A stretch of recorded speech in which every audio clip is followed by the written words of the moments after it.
Conocida es la crisis que hay en la educación, pero además hay que decir que los puntos de encuentros entre el gobierno y los docentes pareciera distante, que están bastante distantes. Y a esto hay que sumarle lo que pasó días pasados en el Congreso con la escuela pública itinerante. Silvia Almazán, gracias por haber venido. Gracias por la invitación. Silvia, están lejos, ¿no? Digo por los chicos y todos aquellos que sufren, bueno, con sentida causa, digo por parte de ustedes, de recomposición salarial, pero que sufren la falta de clases.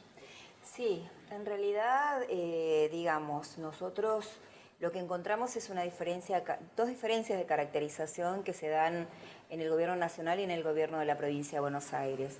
Una caracterización de cómo viene impactando la política económica en el deterioro de los salarios docentes y de todos los trabajadores. A su vez, esto ya pasó el año pasado, esta diferencia de caracterización, y este año también en relación a la proyección de la inflación. Y es muy dificultoso porque hay en ese sentido una inflexibilidad del gobierno en esa caracterización, porque creo que de esa lectura depende el desarrollo de su política económica, si no tendría que modificarla. Si hubiese una lectura acertada desde el gobierno nacional del impacto que produce la inflación, el aumento de la canasta alimentaria, las tarifas, en el caso de los docentes el aumento de la canasta escolar. Esto significa para nosotros que en el 2016 tuvimos una pérdida del poder adquisitivo del salario entre un 8 y un 10%. ¿Y qué pensamos respecto del 2017? Estamos planteando una proyección de un 25% de inflación que aún no considera los últimos tarifazos o incrementos. Por lo tanto, la mensuramos en torno de un 25%. Esto lo hemos dicho desde el primer día de negociación en la provincia de Buenos Aires. El gobierno estuvo reticente a reconocer la pérdida producida durante el 2016. Recién en la anteúltima reunión hizo un reconocimiento muy insignificante de 500 pesos.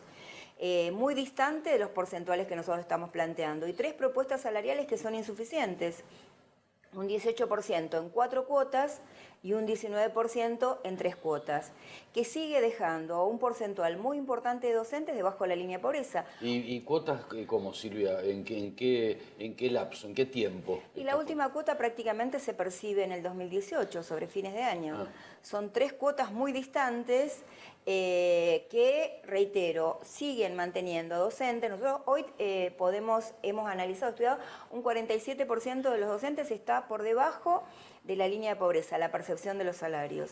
Por lo tanto, es una preocupación sentida que la paritaria genere una cuestión de reconocimiento ahí de derechos, no por un lado.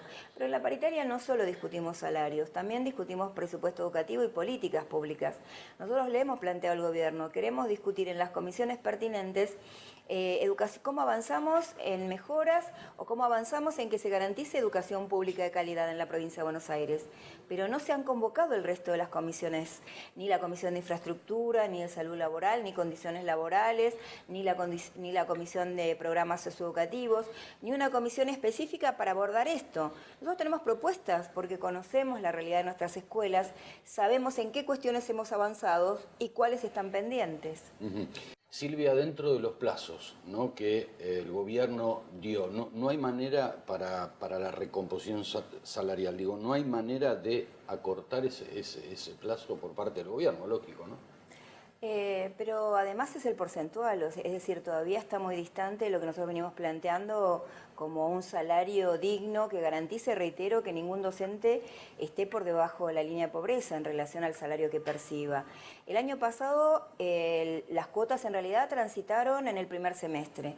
En el segundo semestre había un compromiso del gobierno provincial de convocar a una comisión de monitoreo del salario para ver cómo iba impactando la inflación, precisamente si deterioraba o no el salario. Esa comisión nunca se convocó. Por eso decimos, hay una diferencia de cómo el gobierno provincial está viendo, muy en armonía con el gobierno nacional, que no hay impacto de la política económica en el salario de los trabajadores. Porque no es solo los docentes que estamos haciendo esta demanda. Ha habido una movida de todos los trabajadores en esta etapa, la movilización del 30 de marzo de las 2 CTAs, el paro general de la CGT.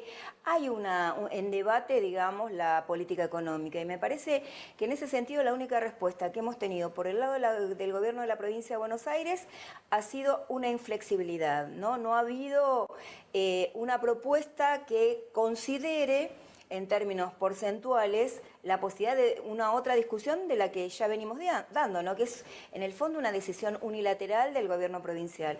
A su vez ha habido una política continua de hostigamiento del gobierno de María Eugenia Vidal.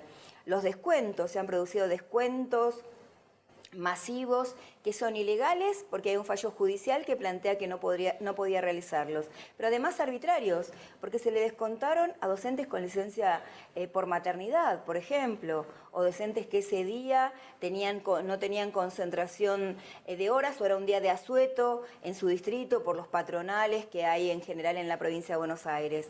Entonces, esta decisión arbitraria es todo el tiempo de intentar desmovilizar una acción en la provincia de Buenos Aires muy unificada de los docentes, que consideramos que es justo el reclamo que tenemos, acceder a un salario digno y un presupuesto que garantice no solo el primer día de clase, sino el desarrollo continuo del ciclo lectivo, porque hay escuelas que comienzan o van a comenzar en un estado muy deficitario o van a tener dificultades para el inicio, y esas no se han resuelto, ni en el tránsito del receso escolar, ni siquiera en estos días de paro, ¿no? Y por otro lado, a nivel nacional, otra inflexibilidad. No hay una convocatoria a la paritaria nacional. El gobierno habla que hay que cumplir la ley, pero el primero que la incumple es el presidente de la Nación y el ministro de Educación de la Nación. No cumplen con el fallo de la Justicia Nacional y no están cumpliendo con las leyes educativas vigentes. La convocatoria a la paritaria nacional es fundamental para destrabar los conflictos provinciales. Mucho de lo que pasa en el dinamismo de los conflictos provinciales lo generó el gobierno nacional a no convocar a la paritaria nacional docente. Nos piden que hagamos medidas de fuerza creativas, alternativas, que no afecten los días de clase.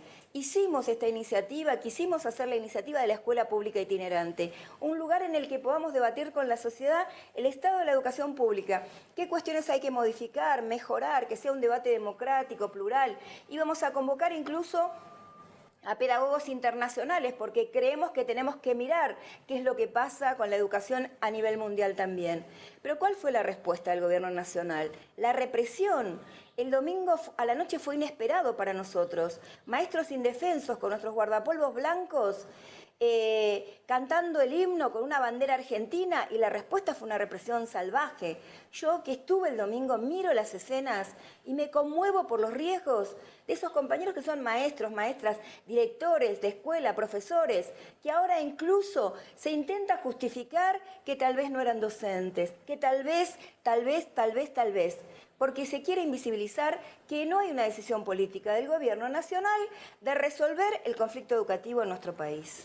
En esto justamente iba esto, Silvia, ¿estaban autorizados? Porque bueno, ahora hay un tema de marco de la ley, digo, que no estaban autorizados a poner esta carpa. Nos quedan 3 minutos a instalar esta carpa. Según dijo Rodríguez Larreta en estas horas, que si están autorizados a la carpa, él la va a autorizar. Digo, ¿ustedes estaban autorizados a instalar esta carpa? Nosotros hicimos todas las presentaciones que son de rutina cada vez que hay una movilización o un acto, como hacen todas las organizaciones.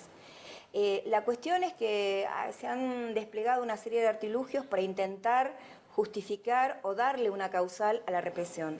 Nosotros no estamos de acuerdo con las represiones ni la violencia institucional. Y lo que se vio en los medios que lo transmitieron también, por supuesto, y las imágenes que están circulando, produjeron un impacto internacional. Porque la verdad, la represión a un maestro en una actitud y en una acción pacífica es injustificable, pero desde nuestro punto de vista, ninguna represión es justificable. Nosotros hace pocos días conmemoramos el 10º aniversario de Carlos Fuentealba. Lo tenemos todavía como una herida fuerte que la justicia no ha logrado reparar aún. Por lo tanto, somos muy cuidadosos de las acciones que hacemos y muy responsables. Lo que decimos es que queremos que autoricen, porque es una iniciativa que intenta producir un debate en la sociedad sobre la educación pública y que va a recorrer todo el país. No se va a instalar solo en la Ciudad de Buenos Aires. Para cerrar, y cortito, digo, ¿están predispuestos al diálogo ustedes? Nosotros, es parte de la práctica democrática de los docentes. Parece una obviedad esta pregunta, ¿no? Pero... Es parte de nuestra práctica democrática en las escuelas, lo hacemos con nuestros estudiantes, con las comunidades educativas, es la práctica democrática de nuestras organizaciones sindicales. El tema es si el discurso que a veces expresa el gobierno provincial o el gobierno nacional se efectiviza en hechos concretos. Porque hablar, hablamos todos, opinar, opinamos todos. El tema es qué políticas se desarrollan y qué financiamiento para fortalecer la educación pública en nuestro país. Y esas políticas no pueden hacerse sin conocer cuáles son las propuestas de los docentes. El ministro de Educación tiene tiempo para los foros internacionales, para los foros empresariales, pero no tiene un minuto para destinar a escuchar a los maestros y profesores de la escuela pública de nuestro país, ¿no? Gracias, Silvia. No, gracias a ustedes. Pausa.